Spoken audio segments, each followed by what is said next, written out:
Good afternoon welcome to good health. సంతానలేమితో బాధపడుతున్నారా? సంతానలేమిని ఎలా అధిగమించాలి? పీసీఓడీకి కారణాలేంటి? వీటికి హోమియోపతిలో ఎలాంటి ట్రీట్మెంట్ అందుబాటులో ఉంది? వీటి గురించి తెలియజేయడానికి ఈ రోజు మనతో పాటు ఉన్నారు హోమియోకేర్ ఇంటర్నేషనల్ డాక్టర్ సుధారాణి గారు. వారితో మాట్లాడి మరిన్ని విషయాలు తెలుసుకుందాం. హలో అండి. హాయ్ అండి. ఓకే, ఫస్ట్ ఆఫ్ ఆల్ చెప్పండి, అసలు సంతానలేమికి మెయిన్ కాజెస్ ఏంటి? అదేవిధంగా ఇందులో ఏమైనా టైప్స్ ఉన్నాయా? సంతానలేమి అని మనం ఎప్పుడు కన్ఫర్మ్ చేస్తామంటే ఎవరికైనా కూడా పెళ్ళైన తర్వాత 1 సంవత్సరం పాటు ఎలాంటి కాంట్రాసెప్టివ్ మెథడ్స్ కానీ పిల్స్ కానీ యూజ్ చేయకుండా కూడా పిల్లలు కావాలి అనుకున్నా కూడా కానట్లయితే అప్పుడు అది సంతానలేమి అని మనం కన్ఫర్మ్ చేసుకోవచ్చు. అయితే సంతానలేమిలో మళ్ళీ 2 రకాలు ఉంటాయి. అంటే ప్రెగ్నెన్సీ అనేది ఒక్కసారి కూడా రాకపోవడం, పెళ్ళైన తర్వాత ఒక్కసారి కూడా ప్రెగ్నెన్సీ అనేది రాకపోవడం ఫస్ట్ టైప్ అనమాట, ప్రైమరీ ఇన్ఫర్టిలిటీ అంటారు. సెకండ్ టైప్ సెకండరీ ఇన్ఫర్టిలిటీ వచ్చేసి అంటే ఒకసారి ప్రెగ్నెన్సీ అనేది వచ్చి అది హెల్తీ డెలివరీ అయినా లేకపోతే కాకపోయినా, లేదంటే డెలివరీ అయ్యి అది మళ్ళీ ఏ కారణం మూలన అది పోవడము లాంటివి జరిగి సెకండ్ టైంకి గ్యాప్ రావడాన్ని సెకండరీ ఇన్ఫర్టిలిటీ అంటారు. అయితే ఇట్లా ఇన్ఫర్టిలిటీకి చాలా కారణాలు ఉంటాయి. స్త్రీల వైపు ఉండొచ్చు, పురుషుల వైపు ఉండొచ్చు అనమాట. సంతానలేమికి కారణాలు చూసుకుంటే స్త్రీల వైపు గర్భసంచికి సంబంధించిన సమస్యలు, అండాశయాలకు సంబంధించిన సమస్యలు, ట్యూబ్లకు సంబంధించిన సమస్యలు, తర్వాత ఇన్ఫెక్షన్లు, గడ్డలు, ఇంకా హార్మోనల్ ఇంబ్యాలెన్స్, నెలసరి సమస్యలు లాంటివి చూసుకోవచ్చు అనమాట. అయితే ఎవరికైనా కూడా ఇలాంటి సమస్యలు ఉన్నట్లయితే దీనికి వేరే ప్రొసీజర్స్కి వెళ్ళకుండా, ఓన్లీ సర్జరీస్ లేకుండా ఓన్లీ హోమియోపతి మందులతోనే ఇలాంటి జబ్బులు కానీ లేదంటే గైనిక్ ప్రాబ్లమ్స్ కానీ మందులతోనే క్యూర్ అయ్యే అవకాశాలు ఈ మధ్యకాలంలో చాలా మంచి రిజల్ట్స్ వస్తున్నాయి అన్నమాట. అయితే మనకి ఈ సమస్యలు చూసుకున్నట్లయితే సంతానలేమికి కానీ నెలసరి సమస్యలకు కానీ స్త్రీలలో అనేక రకాల ఇబ్బందులు అనేటివి దీనివల్ల వస్తూ ఉంటాయి. అయితే ఇందులో కామన్గా మాత్రం ఇన్ఫర్టిలిటీకి పీసీఓడి అనే ప్రాబ్లం, పీసీఓఎస్, పీసీఓడి అనేది చాలా మందిలో ఈ మధ్యకాలంలో చూస్తూ ఉన్నాం అనమాట. పీసీఓడి అని అంటే ఏంటంటే ఈ గర్భసంచి పక్కన అండాశయాలు అనేటివి ఉంటాయి, వాటిని ఓవరీస్ అంటారు. ఈ ఓవరీస్లో అనేక కారణాల వల్ల, అంటే హార్మోనల్ ఇంబ్యాలెన్స్ వల్ల, వెయిట్ ఎక్కువ ఉండడం మూలాన, స్ట్రెస్ ఎక్కువ ఉండడం మూలాన, ఆహారపు అలవాట్లు సరిగా లేకపోవడం వల్ల, స్టాగ్నెంట్ పోస్చర్స్లో ఉండే జాబ్స్ చేయడం వల్ల, శరీరానికి కదలిక అనేది లేకపోవడం వల్ల, ఇలా ఇంకా ఇతర కారణాల వలన కూడా ఈ అండాశయాల లోపల చిన్న చిన్న నీటి బుడగలు లాంటివి, కురుపుల లాంటివి ఫామ్ అవుతూ ఉంటాయి. ఇందులో కూడా మళ్ళీ రకాలు ఉంటాయి. అది ఎండోమెట్రియోటిక్ సిస్టా, లేదంటే నార్మల్ సిస్ట్లా, లేదంటే ఇంకా చాక్లెట్ సిస్టా, లేదంటే పారాఓవేరియన్ సిస్టా, ఇట్లా సిస్ట్లలో కూడా రకాలు అనేటివి ఉంటాయన్నమాట. ఈ సిస్ట్లు ఉన్న వాళ్ళకు కూడా కొద్దిగా ప్రెగ్నెన్సీ అనేది లేట్ రావడం, ఇంకా ఇతర సమస్యలు అనేటివి ఏర్పడుతూ ఉంటాయి. Okay, right. ఇప్పుడు కొంతమందికి పీసీఓడి ప్రాబ్లం ఉన్నప్పుడు దానికి ట్రీట్మెంట్ తీసుకుంటారు. ట్రీట్మెంట్ తీసుకున్న తర్వాత వాళ్ళకి కంప్లీట్గా క్యూర్ అయిపోయింది, ఇంకా సిస్ట్స్ అనేవి ఏమీ లేవు అని చెప్తూ ఉంటారు కదా. ఆ తర్వాత కూడా వాళ్ళకి ఒక ప్రెగ్నెన్సీ వచ్చిన తర్వాత అగైన్ డెలివరీ అయిపోయిన తర్వాత అగైన్ వచ్చే ఛాన్స్ ఉందంటారా? పీసీఓడి ప్రాబ్లం అనేది ఈ మధ్యలో చాలా మందికి చూస్తున్నాం. అది పెళ్ళి కాకముందైనా పెళ్ళి తర్వాత అయినా రావచ్చు. అయితే ఒకసారి నెలసరి అనేది స్టార్ట్ అయిన తర్వాత ఎప్పుడైనా కూడా ఇలాంటివి కనిపిస్తూ ఉంటాయి అనమాట. అయితే పీసీఓడి క్యూర్ అయినా కూడా మనం కొన్ని జాగ్రత్తలు అనేవి మెయింటైన్ చేసుకుంటే మంచిది. ఒకవేళ విపరీతంగా సడన్గా వెయిట్ గెయిన్ అయినా, లేదంటే సడన్గా మన ఫుడ్ హ్యాబిట్స్ అనేటివి చేంజ్ అయితే కొన్నిసార్లు మళ్ళీ హార్మోనల్ ఇంబ్యాలెన్స్ అనేది ఏర్పడితే, ఇతర హార్మోన్ల ఇంబ్యాలెన్స్ అనేటివి ఉన్నట్లయితే అవి కొన్నిసార్లు రిపీట్ అయ్యే అవకాశం ఉంటుంది. ఇలా మళ్ళీ రిపీట్ కాకూడదనే హోమియో ట్రీట్మెంట్స్ అనేటివి కొంచెం లాంగ్ టర్మ్గా ఇస్తామన్నమాట. అలా వాడుకోవడం వలన మనకి ఈ నీటి బుడగలు అనేటివి లోపల ఉన్నాయి కరుగుతాయి, అండ్ హార్మోనల్ ఇంబ్యాలెన్స్ అనేది మళ్ళీ కాకుండా చేసుకోవచ్చు. Okay, right. మీరు ఇందాక చెప్పారు కదా ఎండోమెట్రియోసిస్ అని. అసలు ఎండోమెట్రియోసిస్ అంటే ఏంటి? సంతానలేమికి ఇది ఒక కారణంగా చెప్పుకోవచ్చు. ఎండోమెట్రియం అనేది ఏంటంటే గర్భసంచి లోపల ఉండే లేయర్ని ఎండోమెట్రియం అని అంటాం అనమాట. ఆ లైనింగ్ని, యూట్రైన్ లైనింగ్ని, ఇంటర్నల్ లైనింగ్ని ఎండోమెట్రియం అంటాము. అయితే కొన్ని కారణాల వలన, ఈ హార్మోనల్ ఎఫెక్ట్ వలన, ఒబేసిటీ వలన, ఇంకా ఇతర హార్మోనల్ ఇంబ్యాలెన్స్ వలన ఈ ఎండోమెట్రియం అనే లేయర్ కొంతమందికి థిన్ గాను, కొంతమందికి థిక్ గాను, బల్కీ గాను, లేదంటే అవి థిక్ అయిపోయి కొన్నిసార్లు గడ్డల మాదిరిగా ఏర్పడుతూ ఉంటాయి అన్నమాట. ఇంకొకటి ఏంటంటే ఈ ఎండోమెట్రియం అనే లేయర్ ఏదైతే గర్భసంచి లోపల ఉంటుందో కొంతమందికి ఈ లేయర్ అనేది అవుట్ ఆఫ్ యూట్రస్ కూడా ఫామ్ అవుతూ ఉంటుంది. అంటే గర్భసంచిలో కాకుండా ఇతర ఏరియాస్లో ఈ లేయర్ అనేది ఫామ్ అయిపోవడాన్ని ఎండోమెట్రియోసిస్ అంటారనమాట. అది ఓవరీలో కావచ్చు, ట్యూబ్లో కావచ్చు, లేదంటే గర్భసంచి చుట్టుపక్కల ఏరియాలో కావచ్చు. ఇలా లేయర్ ఫామ్ అయిన వాళ్ళకి ఏమవుతుందంటే ఈ ఎండోమెట్రియోసిస్ అనే ప్రాబ్లంలో నెలసరి అయినప్పుడల్లా విపరీతమైన కడుపులో నొప్పి, బ్లీడింగ్ డిజార్డర్స్, అనేటివి కామన్ ప్రాబ్లమ్స్ అనమాట దీంట్లో.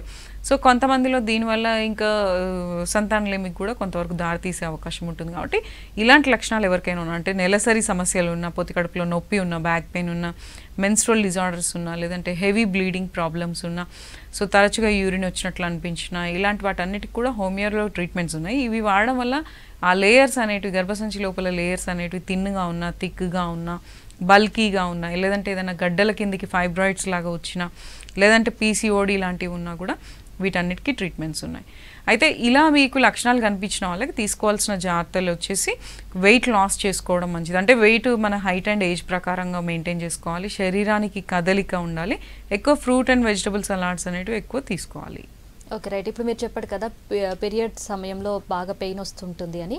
సో కొంతమంది చెప్తూ ఉంటారు స్టార్టింగ్ టైంలో ఎక్కువగా పెయిన్ వస్తూ ఉంటుంది, అది కామన్ అని చెప్తూ ఉంటారు. అసలు డాక్టర్ని ఎప్పుడు కన్సల్ట్ అవ్వాలి బాగా పెయిన్ వస్తుంటే? సో ఇప్పుడు కడుపులో నొప్పి, మంత్ అప్పుడు వచ్చే పెయిన్ని డిస్మెనోరియా అంటారు అనమాట. ఇవి కొంతమందిలో చాలా సివియర్గా ఉంటుంది అనమాట. అంటే డెలివరీ పెయిన్స్ లాగా చాలా విపరీతమైన పెయిన్స్, వామిటింగ్స్, ఇంకా మనం బెడ్ రిడన్ అయిపోవాల్సిన పరిస్థితి కూడా ఈ పెయిన్లో ఉంటుంది, డిస్మెనోరియా అనే ప్రాబ్లంలో. అయితే కొంతమందికి ఏంటంటే న్యాచురల్గానే కొంత పెయిన్ ఉంటుంది, సెన్సిటివ్ పీపుల్ అయితే తట్టుకోలేరు. సో కొంతమందిలో ఏంటంటే నిజంగానే లోపల గర్భసంచి లోపల గడ్డలు, లేదంటే థిక్ ఎండోమెట్రియం, ఎడినోమయోసిస్ ఇలాంటి కొన్ని ఇన్ఫెక్షన్స్ వలన కూడా ఆ నెలసరి టైంలో చాలా విపరీతంగా పెయిన్ అనేది ఉంటుంది. పీసీఓడిలో కానీ, ఎండోమెట్రియోసిస్లో కానీ, లేదంటే బల్కీ యూట్రస్లో కానీ, ఫైబ్రాయిడ్స్లో కానీ చాలా విపరీతమైన పెయిన్ ఉంటుంది. ఇంకా బ్లీడింగ్ కూడా హెవీగా ఉండి బ్లాకిష్గా, లేదంటే ఒక గడ్డల మాదిరిగా బ్లీడింగ్ అనేది అవుతూ ఉంటుంది అనమాట. ఇందులో కూడా చాలా విపరీతమైన ఇబ్బంది ఉంటుంది. సో దీనికి హోమియోలో చాలా చక్కగా ట్రీట్మెంట్ ఉంది. మందులు వాడుతుంటే మనకి ఈ మంత్ బై మంత్ వచ్చే మెన్సెస్లో ఆ intensity and severity of pain అనేది తగ్గుతూ ఉంటుంది, అండ్ ఆ గడ్డలు అనేటివి తగ్గుతాయి, హెవీ బ్లీడింగ్ అనేది కంట్రోల్ అవుతుంది. లోపల లేయర్ ఏమైనా థిక్గా ఉన్నా, బల్కీగా ఉన్నా, ఫైబ్రాయిడ్స్ ఏమైనా ఉన్నా కూడా అవి న్యాచురల్గా కరిగే అవకాశం ఉంటుంది. అయితే ఈ సంతానలేమికి గర్భసంచి యొక్క నిర్మాణం అనేది కరెక్ట్గా లేకపోయినా, అంటే గర్భసంచి అనేది ప్రాపర్గా షేప్ సైజ్ లేకపోయినా, లేదంటే 2 భాగాలుగా విడిపోయినా, లేదంటే పల్చగా ఉన్నా, బలంగా లేకపోయినా, అంటే దాన్ని మెడికల్ టర్మ్స్లో ఇది బైకార్నియేట్ యూట్రస్ అని, సెప్టేట్ యూట్రస్ అని, సో యూనికార్నియేట్ యూట్రస్ అని, అంటే హార్న్ లైక్ యూట్రస్ అని, ఇలా కొన్ని అంటూ ఉంటాం అనమాట. అయితే ఏంటంటే గర్భసంచి 2 భాగాలుగా విడిపోయినట్టుగా ఉండడం, గర్భసంచి లోపల అడ్డుకోవడం మాదిరిగా రావడం, లేదంటే గర్భసంచి ఒక కొమ్ము మాదిరిగా ఉండడం, బలహీనంగా ఉండడం, వీక్గా ఉండడం, ఇలాంటివి. అంటే లోపల ఎండోమెట్రియల్ లైనింగ్ అనేది కొంతమందిలో ఇరెగ్యులర్గా ఉంటుంది అనమాట. అంటే నిల్వనియదనమాట. ఎన్నిసార్లు ప్రెగ్నెన్సీ వచ్చినా అవి అబార్ట్ అయిపోవడము, లేదంటే అసలు ఇంప్లాంటేషన్కే అది కుదరని పరిస్థితి అనేది లోపల ఉండడం. సో వీటి వలన కూడా ప్రెగ్నెన్సీ అనేది లేట్ అవుతూ ఉంటుంది. కొంతమందిలో కొన్ని డీప్ ఇన్ఫెక్షన్స్, అంటే టీబీ, పాస్ట్లో ఏమైనా టీబీ లాంటివి రావడము, సో ఇంకా కొన్ని ఈ లేయర్స్ లోపల ఇన్ఫెక్షన్స్ రావడం, టార్చ్ అంటే కొన్ని viral and bacterial infections, so అంటే టాక్సోప్లాస్మా అని, రుబెల్లా అని, సైటోప్లాస్మా అని, ఇట్లా కొన్ని ఇన్ఫెక్షన్స్ ఉంటాయన్నమాట. సో ఆ డీప్ ఇన్ఫెక్షన్స్ వల్ల ఏంటంటే శరీరం అంతా బాగానే ఉంటుంది, డైలీ లైఫ్ మంచిగానే ఉంటుంది, మంత్ కరెక్టే వస్తుంది, ప్రెగ్నెన్సీస్ కూడా వస్తూ ఉంటాయి. కానీ అవి ఏంటంటే హ్యాబిచువల్ అబార్షన్స్ లాగా, అంటే 3 monthsకో 6 monthsకో మీరు ఎన్ని ప్రయత్నాలు చేసినా అది నిలవదనమాట. ఆటోమేటిక్గా అది అబార్ట్ అయిపోతూ ఉంటుంది స్పాంటేనియస్గా. సో ఇలా ఈ ఇన్ఫెక్షన్స్ వలన కూడా అలా అబార్షన్స్ రిస్క్ అనేది ఉంటుంది. సో ఇలాంటి వాటి అన్నిటికీ కూడా న్యాచురల్గా ఇమ్యూనిటీ అనేది బ్యాలెన్స్ చేసుకొని, సో ఈ ఇన్ఫెక్షన్స్ మళ్ళీ నెగిటివ్గా వచ్చే విధంగా, ఇంకా కొంతమందిలో ట్యూబ్స్లో కూడా ఇన్ఫెక్షన్స్ అనేటివి ఉంటాయి. ట్యూబ్లలో వాపు కానీ, నీరు కానీ, చీము కానీ, లేదంటే రక్తం కానీ చేరిపోవడం, దానివల్ల ఈ సన్నటి ట్యూబ్లు అనేటివి బ్లాక్ అయిపోవడము, దానివల్ల లైఫ్ టైమ్ ఈ సంతానలేమి సమస్యతో బాధపడడం ఇలాంటివి జరుగుతూ ఉంటాయి. సో వీటన్నిటికీ కూడా, అంటే గర్భసంచికి సంబంధించిన సమస్యలకి, ట్యూబులకు సంబంధించిన సమస్యలకి ఆల్రెడీ మా దగ్గర ఎంతోమంది వాడుతూ ఉన్న వాళ్ళలో బెస్ట్ రిజల్ట్స్ ఉన్నాయి, సక్సెస్ రేట్ అనేది బాగుంది. కాబట్టి సో ఇలాంటి లక్షణాలు ఎవరికైనా గమనించినట్లయితే, సో దీనికి ఇంకా లేట్ చేయకుండా ఇతర ప్రొసీజర్స్ ఫెయిల్ అయ్యి కొంతమంది డిప్రెషన్లోకి వెళ్ళిపోతూ ఉంటారు. సో అలా డిప్రెషన్లోకి వెళ్ళకుండా హోమియో కూడా ట్రై చేయండి. హోమియో మెడిసిన్స్లో ఇప్పుడు చాలా మంచి అడ్వాన్స్డ్ మెడిసిన్స్ ఉన్నాయి. వీటి ద్వారా మేము చాలా డీప్ స్టడీ చేసి మెడిసిన్స్ అనేటివి ప్రిస్క్రైబ్ చేస్తాము. దీనివల్ల ఏంటంటే న్యాచురల్గా మీకు లోపల నీరు, వాపు, గడ్డలు ఇలాంటివి ఉంటే తగ్గిపోతాయి, ఇన్ఫెక్షన్స్ ఉంటే పోతాయి, సో బ్లాకేజెస్ అండ్ ఏమైనా ఉంటే క్లియర్ అయ్యే అవకాశం ఉంటుంది, హార్మోన్స్ కరెక్ట్గా ఉత్పత్తి అవుతాయి, దానివల్ల ఎగ్ రిలీజ్, ఓవేరియన్ ఫంక్షనింగ్ అనేది ఇంప్రూవ్ అవుతుంది. సో దానివల్ల న్యాచురల్గా ఈ ఫర్టిలిటీ రేట్ అనేది పెరిగే అవకాశం ఉంటుంది. ఓకే, కాల్ తీసుకుందాం. హలో హలో, కాసన్న గారు చెప్పండి, మీ ప్రాబ్లం ఏంటో డాక్టర్ గారు మాట్లాడండి. నమస్తే మేడం, మా పేరు కాసన్న మేడం, మామూలు డిస్ట్రిక్ట్ నుంచి మాట్లాడుతున్నాం. చెప్పండి సార్. మా ఆవిడ ఆవిడకు మాకు మ్యారేజ్ అయితే 3 years అవుతుంది మేడం. ఓకే అండి. 3 years నుంచి హాస్పిటల్ తిరుగుతున్నాం అంతా అయిపోయింది. అన్ని నార్మల్ గానే ఉన్నాయి కానీ మా గర్భం నిలవటం లేదు మేడం. ప్రాబ్లం ఏంటి అనేది ఏం చెప్పలేదు. అన్ని టెస్టులు చేసినాం, అన్ని నార్మల్ గా ఉన్నాయని చెప్పేసి అన్నారు. టెస్టులు అన్నీ ఇంకోటి నీటి గుళ్ళలు అని చెప్పేసి ఉన్నాయని చెప్పేసి అది ఇట్లా ఆపరేషన్ చేసినాం. అలా చెప్పండి సార్, వింటున్నాను. నీటి గుళ్ళలు ఉన్నాయని చెప్పేసి అంటే ఆపరేషన్ ఇట్లా చేసేసినాం. ఓకే అండి. గుడ్డు నీటి గుళ్ళలు ఉన్నాయని చెప్పేసి అంటే ఆపరేషన్ ఇట్లా చేపిస్తున్నాం మేడం, లాప్రోస్కోపీ. ఓకే అండి. అది చేపించినాక ఇట్లా గర్భం నిలవడం లేదు మేడం. ఓకే అండి. మీకు కౌంట్ అంతా బాగానే ఉందా? కౌంట్ అంతా బాగానే ఉంది. IUI 4 సార్లు ఇట్లా అయింది మేడం. IUI ఇట్లా నిలవడం లేదు. ఏంటి ప్రాబ్లం అనేది మాకు అర్థం కావట్లేదు మేడం. సరే సార్, వరి కాకండి. హెవీ వెయిట్ ఉంటుంది మేడం, ఒక 110 kgs ఉంటుంది. ఓకే అండి. ఓకే, సరే సార్, చెప్తాను సొల్యూషన్ ఏంటి అనేది. సో వెయిట్ లాస్ అయితే కావాలి సార్, అంటే హెవీ వెయిట్ ఉన్నారు, ఇంతకుముందు నీటి బుడగలు ఉన్నాయి అంటే కారణం ఉంది సార్. సో రిపోర్ట్లు అన్నీ నార్మల్ వచ్చినాయి అంటున్నారు మీరు, కానీ ఏంటంటే ఇంతకుముందు నీటి బుడగలు అనేటివి ఉన్నాయి కాబట్టి వెయిట్ కూడా ఎక్కువ ఉన్నారు, దాన్ని ఒబేసిటీ అంటారు. సో ఇట్లా ఉన్న వాళ్ళకి ఏమవుతుందంటే హార్మోన్ చూడడానికి అంత బాగానే ఉంటారు, మంత్ కూడా కొంతమందిలో కరెక్ట్ వస్తుంది, కానీ ఏంటంటే ఎగ్ రిలీజ్ అండం విడుదల అనేది కరెక్ట్గా రాదనమాట. అనుకున్నంత సైజులో రాకపోవడం వలన కూడా తొందరగా ప్రెగ్నెన్సీస్ అనేటివి నిల్వవు, సక్సెస్ రేట్ అనేది తగ్గిపోతుంది అనమాట. సో ఇంకోటి ఏంటంటే హార్మోనల్ ఇంబ్యాలెన్స్ ఉంది సార్ మీ మిస్సెస్కి. సో ఈ హార్మోనల్ ఇంబ్యాలెన్స్ అనేటివి కొన్నిసార్లు మందులు వాడినప్పుడు సెటరేట్ అయినా కూడా బాగా అతిగా బరువు ఉన్న వాళ్ళలో, లేదంటే ఎక్కువ స్ట్రెస్ టెన్షన్స్ ఎక్కువ ఉండే వాళ్ళలో, ఆహారం అనేది టైంకి తీసుకొని వాళ్ళలో, ఎక్సర్సైజ్ అనేది లేని వాళ్ళ లోపల ఈ బాగా అబ్డామినల్ ఫ్యాట్ కానీ కొవ్వు అనేది ఎక్కువగా ఉన్న వాళ్ళకి ఏంటంటే ఎక్కువ పేరుకుపోయిన వాళ్ళు, లేదంటే పొట్ట భాగం ఎక్కువ ఉన్న వాళ్ళకి సో కొన్ని చెడు హార్మోన్లు అనేటివి ఎక్కువైతాయి అనమాట. ఆ చెడు హార్మోన్ల వలన అండాల ఉత్పత్తి రేట్ అనేది తగ్గడం వలన కొన్నిసార్లు అది ప్రెగ్నెన్సీ వచ్చే ఛాన్స్ ఉన్న నిల్వనియ్యదు. కానీ ఇప్పుడు మీకు చెప్పిన ప్రాబ్లమ్స్కి చాలా చక్కటి ట్రీట్మెంట్ ఉందండి. ఆల్రెడీ మీరు ట్రై చేసినా అంటున్నారు 4 times IUI, అవి కూడా సక్సెస్ కాలేదంటున్నారు, బట్ అయ్యే ఛాన్స్ ఉందండి మీకు. కాకపోతే కొన్ని చిన్న చిన్న ఇబ్బందులు అనేటివి ఉన్నాయి, ఆ ఇబ్బందులు క్లియర్ అయితే న్యాచురల్గా మీకు ఏ పద్ధతులకు వెళ్లకుండానే మీకే వచ్చేస్తుంది.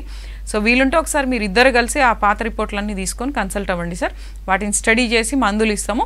ఈ మందులు ఏంటంటే చాలా చక్కటి మెడిసిన్స్ అనమాట, దీనికి సైడ్ ఎఫెక్ట్స్ పత్యాలు చేయాల్సిన అవసరం ఉండదు.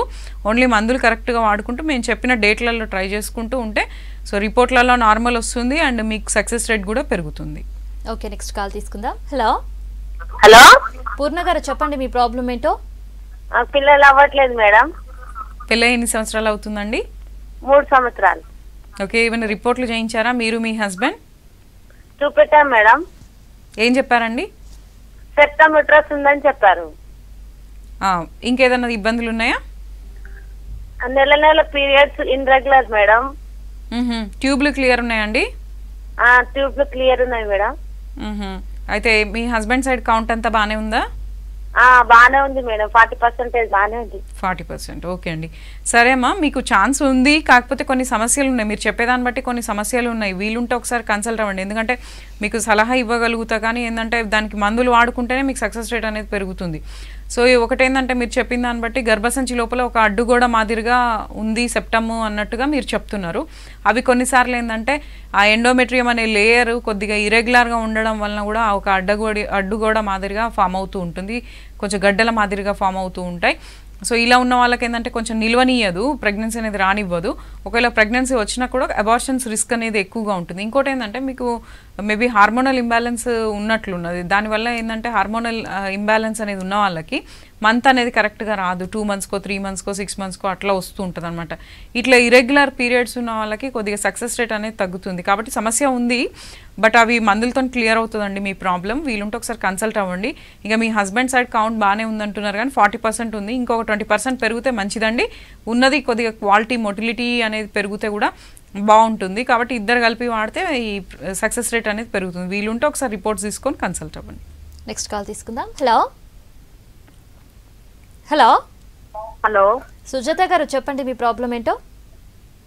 అదేనండి, 3 years అయింది మ్యారేజ్ అయ్యి, ఇంకా ప్రెగ్నెన్సీ రాలేదు. ఓకే అండి, చెప్పండి అమ్మా. 3 years అయిందండి మ్యారేజ్ అయ్యి.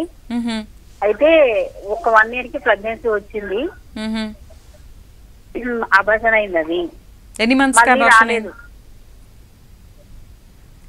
ప్రెగ్నెన్సీ అబార్షన్ అయిందండి? 2 months ఉండే. అంటే మీరు చేయించుకున్నారా, అది అయిపోయిందా న్యాచురల్గా? లేదు చేయించుకోలేదు, సడన్ గా అయిపోయింది. ఓకే, మళ్ళీ రిపోర్ట్లు ఏమైనా చేయించారా మరి? చేయించాం. ఏమని చెప్పారు? నార్మల్ అని చెప్పారు మేడం, ఇక్కడ గైనకాలజిస్ట్ కలిస్తే నార్మల్ అని చెప్పింది. సరే అమ్మా, సరే. అయితే మళ్ళీ వచ్చే అవకాశాలు అయితే ఉన్నాయి, కానీ ఏమైనా చిన్న చిన్న సమస్యలు ఉంటాయి. ఇట్లా హార్మోనల్ ఇంబ్యాలెన్స్, అండాలు ఉత్పత్తి సరిగా లేకపోవడం, గర్భసంచి బలంగా లేకపోవడం వలన కూడా కొంతమందికి ఇట్లా ఫస్ట్ ఒకసారి వచ్చి అది నిలిచినా నిలవకపోయినా సెకండ్ దానికి గ్యాప్ వస్తూ ఉంటుందన్నమాట. ఛాన్సెస్ ఉన్నాయి. ఒకసారి కన్సల్ట్ అవ్వండి, ఒకసారి స్కానింగ్ రిపోర్ట్ ఒకటి చేయించుకోండి, అల్ట్రాసోనోగ్రఫీ హోల్ అబ్డామిన్ అనే పరీక్ష చేయించుకోండి. ఇక మీరు మీ హస్బెండ్ ఇద్దరు రిపోర్ట్స్ తీసుకొని వస్తే ఎక్కడ ప్రాబ్లం ఉందనే దాన్ని బట్టి మందులు వాడుకుంటే డెఫినెట్గా మళ్ళీ ప్రెగ్నెన్సీ ఛాన్సెస్ అనేటివి పెరుగుతాయి. Okay, right. One side tubal black ఉంటే ప్రెగ్నెన్సీ వచ్చే ఛాన్సెస్ ఎంతవరకు ఉంటాయి? సో ట్యూబల్ బ్లాక్ అనేది కొంచెం మేజర్ ప్రాబ్లం అండి అన్ని సమస్యలతో పోల్చుకుంటే. ఎందుకంటే ఆ ట్యూబ్స్ అనేటివి దారి అనమాట. ఎగ్ ఫర్టిలైజేషన్ అయ్యి ఎగ్ అనేది స్పర్మ్తో ఫర్టిలైజేషన్ అయ్యి అది గర్భసంచి లోపలికి వచ్చి ఇంప్లాంట్ కావాలంటేనే దారి ట్యూబ్ అనమాట. ఈ ట్యూబ్లు అనేటివి కొంతమందిలో ఇంతకుముందు పాస్ట్లో ఏమైనా టీబీ లాంటి ఇన్ఫెక్షన్స్ రావడం, లేదంటే డీప్ ఇన్ఫెక్షన్స్ ఏమైనా ఉండడము, లేదంటే నీరు చేరడము, వాపు, లేదంటే గడ్డలు, గర్భసంచి చుట్టుపక్కల గడ్డలు, లేదంటే ఎడెహెషన్స్, ఎడినోమయోసిస్, లేదంటే ట్యూబ్స్లో నీరు, చీము, రక్తం లాంటివి చేరడం, ఇలాంటి వాటి వల్ల ఏంటంటే ఈ సన్నటి ట్యూబ్స్ అనేటివి కొన్నిసార్లు బ్లాక్ అయిపోతాయి అన్నమాట. ట్యూబల్ బ్లాక్ అంటే బోత్ సైడ్స్ ట్యూబల్ బ్లాక్ ఉంటే ప్రెగ్నెన్సీ ఛాన్సెస్ అనేటివి ఉండవు అనమాట. ఎందుకంటే దాని దారే మూసుకుపోయినట్టు ఉంటుంది కాబట్టి ఇంకా ఛాన్సెస్ అనేటివి ఉండవు. ఒక ట్యూబ్ బ్లాకేజెస్ ఉంటే కూడా మనకి 50% ఛాన్సెస్ ఉంటాయి. అంటే ఆల్రెడీ హోమియో కేర్ ఇంటర్నేషనల్లో యూజ్ చేసిన వాళ్ళలో వచ్చేసి ఈ ట్యూబల్ బ్లాక్కి కూడా సక్సెస్ అయిన వాళ్ళు ఉన్నారు. అంటే ఆ ట్యూబల్ బ్లాక్ దేనివల్ల వచ్చిందనే దాన్ని బట్టి మేము డీప్ స్టడీ ద్వారా మందులు అనేటివి కాన్స్టిట్యూషన్ థెరపీ ద్వారా ఇస్తే ఏమైనా ఇన్ఫెక్షన్స్ ఉంటే పోతాయి. నీరు ఏమైనా చేరినా కూడా ఆల్రెడీ వాడిన వాళ్ళలో క్లియర్ అయినాయి అనమాట. సో ఇట్లా నీరు ఏమైనా ఉన్నా వెళ్ళిపోతుంది. రక్తపు గడ్డలు లేదంటే చీము లాంటిది రావడము అలాంటివి ఏమైనా ఉంటే అవి క్లియర్ అవుతాయి. కొంతమందికి ఆ బ్లాకేజెస్ అనేవి న్యాచురల్గా క్లియర్ అయిపోయిన వాళ్ళు కూడా ఉన్నారు. సో కాబట్టి ఒక సింగిల్ ట్యూబ్ ఉంటే 50% సక్సెస్ రేట్ ఉంటుంది. సో మందులు వాడుతూ ఉంటే ఆ సక్సెస్ రేట్ అనేది పెరుగుతూ ఉంటుంది. కాబట్టి ట్యూబల్ బ్లాక్ ఉన్న డిప్రెషన్లోకి వెళ్ళకుండా హోమియోపతి ట్రీట్మెంట్ ట్రై చేయండి. సో దాని ద్వారా ఖచ్చితంగా మనకి ప్రెగ్నెన్సీ యొక్క ఫర్టిలిటీ యొక్క సక్సెస్ రేట్ అనేది పెరుగుతుంది న్యాచురల్గా. ఓకే, నెక్స్ట్ కాల్ తీసుకుందాం. హలో మేనకా గారు, చెప్పండి మీ ప్రాబ్లం ఏంటో. మేడం నమస్తే మేడం. నమస్కారం అండి. మేడం మాకు మ్యారేజ్ ఇయర్స్ అయింది కదా. ఓకే అండి, నేను తిరుపతి నుంచి కాల్ చేస్తున్నాను మేడం. కొద్దిగా క్లియర్గా చెప్పండి. తిరుపతి నుంచి కాల్. తిరుపతి నుంచి మాట్లాడుతున్నా మేడం. చెప్పండి అమ్మా. మేడం వినిపిస్తుందా? చెప్పండి, వినిపిస్తుంది. ప్రాబ్లం ఏంటి? ప్రాబ్లం ఫస్ట్ హాస్పిటల్ మేనకా గారు, వాయిస్ బ్రేక్ అవుతుంది, కొంచెం సిగ్నల్ ఉన్న ప్లేస్కి రండి. Okay, right. అదేవిధంగా అన్ఎక్స్ప్లెయిన్డ్ ఇన్ఫర్టిలిటీ అంటే ఏంటి? సో ఇన్ఫర్టిలిటీ అనేది ఈ మధ్యన చాలా కామన్. చాలామంది సఫర్ అవుతున్నారు. ఇట్లా పెళ్ళయి ఎన్ని ట్రై చేసినా కూడా అది సక్సెస్ కాకపోవడం అనేది జరుగుతూ ఉంటుంది. సో కొంతమందిలో ఏంటంటే ఇట్లా చాలామందిలో గర్భసంచిలో గడ్డలు, నీటి బుడగలు, హార్మోనల్ ఇంబ్యాలెన్స్, ట్యూబల్ బ్లాక్ ఇట్లా అనేక కారణాల వల్ల, థైరాయిడ్ వల్ల లేట్ అవుతూ ఉంటుంది, మంత్ ప్రాబ్లం వల్ల. కానీ కొంతమందిలో ఇవన్నీ పర్ఫెక్ట్గా ఉంటాయి, స్కానింగ్స్ నార్మల్ వస్తాయి, ఎగ్ రిలీజ్ కూడా ఉంటుంది, కానీ సక్సెస్ రేట్ మాత్రం ఈ ప్రెగ్నెన్సీ మాత్రం నిలవదనమాట. అసలు ప్రెగ్నెన్సీ అనేది రాదు. కొంతమందిలో రేర్గా ఇలా జరుగుతూ ఉంటుంది. దీన్ని అన్ఎక్స్ప్లెయిన్డ్ ఇన్ఫర్టిలిటీ అంటారనమాట. అంటే మేబీ అది హార్మోన్స్ అనేవి ఆ టైంకి కరెక్ట్గా రిలీజ్ అవ్వకపోవడము, సో సక్సెస్ రేట్ అంటే ఇంప్లాంటేషన్ ప్రాబ్లమ్స్ ఇలాంటివి ఉండడం వల్ల మూలాన కూడా ఇట్లా అన్ఎక్స్ప్లెయిన్ ఇన్ఫర్టిలిటీ ద్వారా అంటే అన్ని బాగానే ఉన్నా కూడా ప్రెగ్నెన్సీ అనేది లేట్ అవుతూ ఉంటుంది. ఇలాంటి వాటికి హోమియోపతిక్ మెడిసిన్స్ చాలా ఎక్సలెంట్గా వర్క్ చేస్తాయి.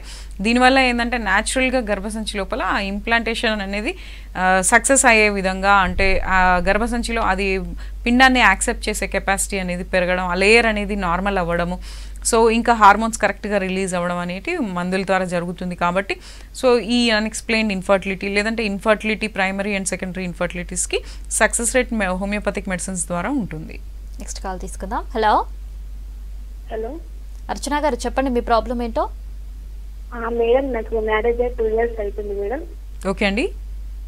నాకు ఇంకా ప్రెగ్నెన్సీ అనేది రాలేదు. ఓకే అండి, అంటే ఏమైనా రిపోర్ట్లు చేయించుకున్నారా? చేయించుకుంటే హార్మోన్స్ ఇంబ్యాలెన్స్ అని చెప్తుంది మేడం. మంత్ వస్తుందమ్మా కరెక్ట్గా? రాదు మేడం. నేను పీరియడ్ అయినప్పటి నుంచి నాకు ఇర్రెగ్యులర్ మేడం పీరియడ్స్ అనేది. ఇర్రెగ్యులర్ అంటే లేట్ వస్తుందా, ఎర్లీగా వస్తుందా?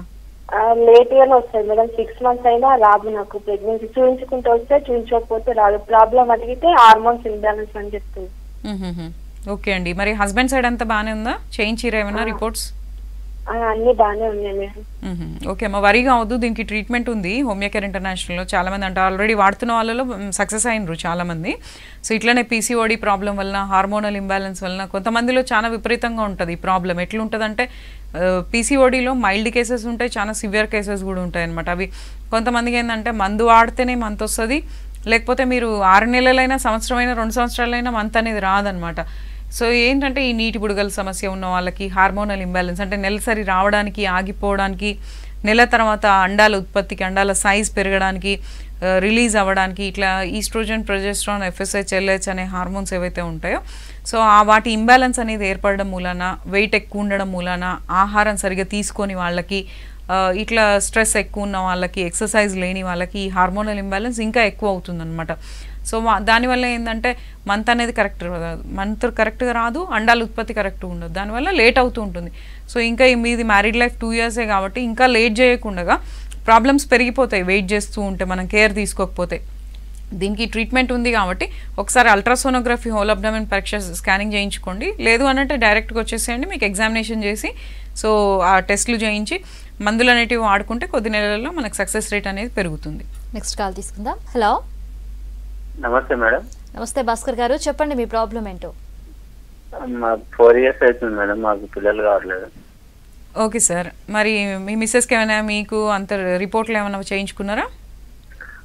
చేయించుకున్నాం మేడం, అన్ని నార్మల్గా ఉన్నాయన్నారు. ఓకే అండి. గర్భసంచి కూడా నిన్న మనం టెస్ట్ చేయించాము, అంత వారం అవుతుంది, 1 వీక్ అవుతుంది. అది కూడా చేయించాము, నార్మల్ గా ఉంది, అవుతారు అన్నారు. కానీ 4 ఇయర్స్ అవుతుంది, కావట్లేదు మేడం. ఓకే అండి, ఓకే. సక్సెస్ అవుతుందండి, ఏ ప్రాబ్లం లేకపోతే సక్సెస్ అవుతుంది. కాకపోతే అందరికి ఒకటేసారి ఒకటే నెలలో కాదు.